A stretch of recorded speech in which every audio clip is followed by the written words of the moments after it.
Welcome to my channel Anand classroom. আমার channel Anand ক্লাসরুমে সকলকে স্বাগত, সকলকে নমস্কার জানিয়ে আজকে আমি স্ট্যান্ডার্ড 4 এর ইতিহাসের তোমাদের যে 6 চ্যাপ্টার বা ষষ্ঠ চ্যাপ্টার যেটা আছে great saints of the world, অর্থাৎ পৃথিবীর বিখ্যাত সন্ন্যাসীরা, তাদের সম্পর্কে আলোচনা করতে চলেছি সেই চ্যাপ্টারটা নিয়ে। তো প্রথমেই যে সন্ন্যাসীর নাম এখানে আছে সে হচ্ছে গৌতম বুদ্ধ। অতএব গৌতম বুদ্ধ নিয়ে আজকে আমি তোমাদের সামনে আলোচনা করতে চলেছি। তোমাদের যদি ভিডিওটা ভালো লাগে অবশ্যই চ্যানেলটাকে লাইক এবং সাবস্ক্রাইব করতে ভুলবে না। তো দেখো, গৌতম বুদ্ধ যিনি ছিলেন বুদ্ধ ধর্মের প্রবর্তক, তো তাকে নিয়েই আজকের মেন ভিডিওটা। অতএব দেখো, তোমাদের এই টেক্সট বইতে গল্পের মাধ্যমে বিষয়টাকে খুব সুন্দরভাবে গৌতম বুদ্ধ সম্পর্কে আলোচনা করা হয়েছে এবং পাশাপাশি পরবর্তীতে এক্সারসাইজ যেগুলো তোমাদের সলভ করার দরকার। তো আজকে দেখো, আমি শুধু তোমাদের টেক্সটটা বা গৌতম বুদ্ধের যে বায়োগ্রাফি বা তার যে জীবনীটা আছে সেটা নিয়ে আলোচনা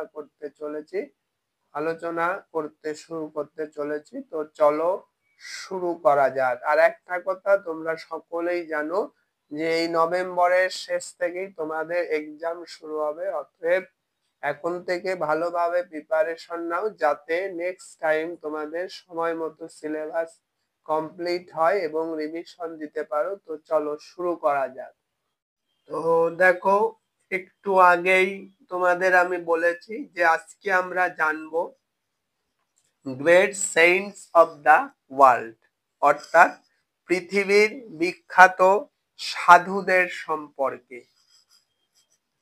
তো দেখো, সাধু মানে আমরা তাদেরকেই বলি যারা কিনা তাদের জীবনটাকে উৎসর্গ করেছেন দেশের মঙ্গলের জন্য, মানুষের ভালোর জন্য।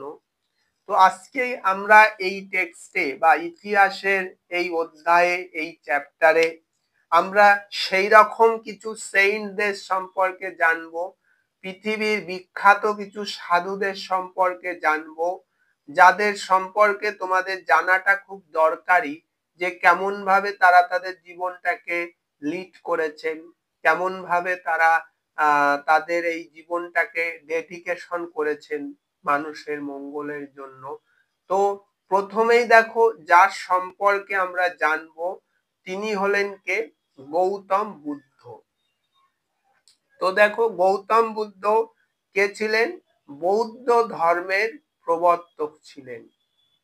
গৌতম বুদ্ধ ছিলেন বৌদ্ধ ধর্মের প্রবর্তক এবং এই ধর্মটা তার সময়ে, বিশেষ করে গৌতম বুদ্ধের পরেও এই ধর্মটা দারুণভাবে প্রভাব বিস্তার করেছিল সেই সমসাময়িককালীন মানুষের মধ্যে। তো চলো এবার আমরা গৌতম বুদ্ধ সম্পর্কে জেনে নিই। দেখো, প্রথমেই বলছে যে about 2600 years ago Siddhartha Gautam Buddha was born at Lumbini in the Himalayan foothills। বলছে 2600 বছর আগে সিদ্ধার্থ, গৌতম বুদ্ধের ডাকনাম ভালো কি ছিল? সিদ্ধার্থ। এবং পরে তিনি গৌতম বুদ্ধ নামে পরিচিত হয়েছিলেন এবং কিভাবে হয়েছিলেন সেটা আমরা একটু পরেই জানতে পারবো। তো দেখো, তো চলো কি বলছে যে about 2600 years ago Siddhartha was born at Lumbini in the Himalayan foothills। 2600 বছর আগে সিদ্ধার্থ জন্মগ্রহণ করেছিলেন হিমালয় পর্বতের পাদদেশে, হিমালয়ের পাদদেশে লুম্বিনী নামক জায়গায়। His father was শুদ্ধোদন was the king of Kapilavastu. তার বাবা শুদ্ধোদন যে ছিল কপিলাবস্তুর রাজা। His mother's name was মায়া দেবী। আর তার মার নাম কি ছিল? মায়া দেবী। Siddharth was very kind and gentle।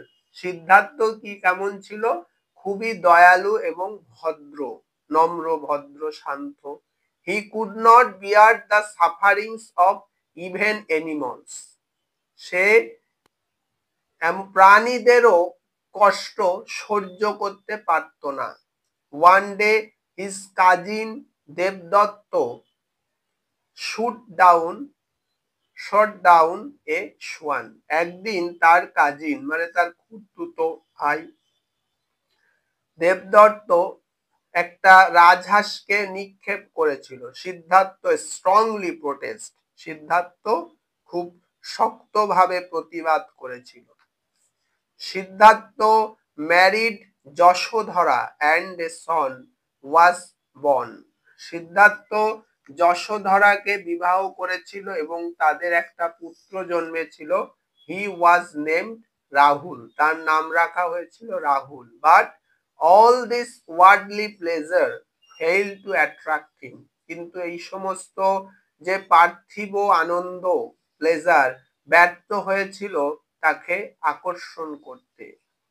Siddharth saw an old man, a sick man and a dead body. Siddharth দেখেছিল একটা বৃদ্ধ মানুষ, একটা অসুস্থ মানুষ এবং একটা মৃতদেহকে। He came to know from his charioteer that if everyone would become old.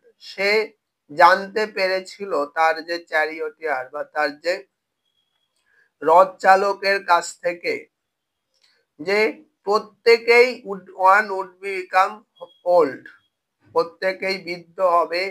Everyone would become sick, প্রত্যেকেই অসুস্থ হবে। অ্যান্ড এভরিওয়ান উড ডাই, এবং প্রত্যেকেই মারা যাবে।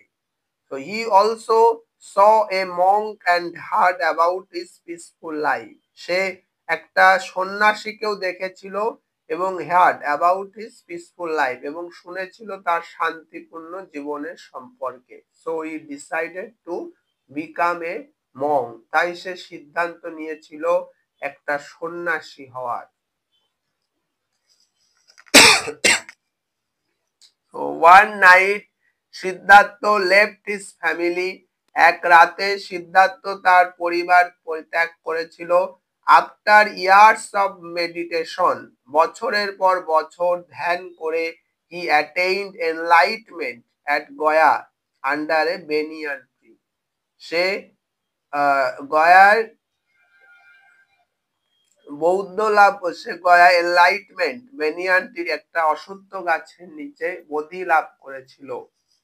দেয়ার after he became known as Buddha, এবং তারপরই সে পরিচিত হয়েছিল বুদ্ধ হিসাবে। And the tree came to be called Bodhi tree, এবং যে গাছের নিচে সে বোধি লাভ করেছিল সেই গাছটা পরিচিত হয় বোধি ট্রি বা বোধি গাছ হিসাবে। Buddha began to teach people how to attain নির্বাণ। বুদ্ধ শুরু করেছিল মানুষদেরকে শেখাতে যে কিভাবে নির্বাণ লাভ করতে হয়। He made 5 disciples. সে 5 জন শিষ্য তৈরি করেছিল and instructed them, এবং তাদেরকে নির্দেশ দিয়েছিল to preach his message, তার বাণী পৌঁছানোর জন্য। He himself went about preaching for 45 years. সে নিজে 45 বছরের জন্য he went about preaching, বা সেই তার বাণী হিমসেলফ নিজে, সে 45 বছরের জন্য বা 45 বছর ধরে তার বাণী নিজে প্রচার করেছিল। Many people accepted his teaching, বেশিরভাগ লোকজন তার শিক্ষাটাকে গ্রহণ করেছিল। They were known as Buddhist, এবং তারা পরিচিত হয়েছিল বুদ্ধিস্ট হিসাবে। তাহলে বুদ্ধিস্ট কাদের বলা হয়? বৌদ্ধ ধর্মাবলম্বী যারা বা বুদ্ধের ধর্মকে, বুদ্ধের শিক্ষাকে যারা নিয়েছিল তাদেরকে বলা হয় Buddhist. He died at Kushinagar at the age of 80, এবং সে কুশিনগরে 80 বছর বয়সে পরলোক গমন করেন বা দেহ রাখেন বা মারা যান। তো এই হচ্ছে গৌতম বুদ্ধ সম্পর্কে একটা সংক্ষিপ্ত বর্ণনা। তোমাদের ইতিহাস টেক্সট বইয়ে আছে, যেটা আজকে আমি তোমাদের সামনে শেয়ার করলাম।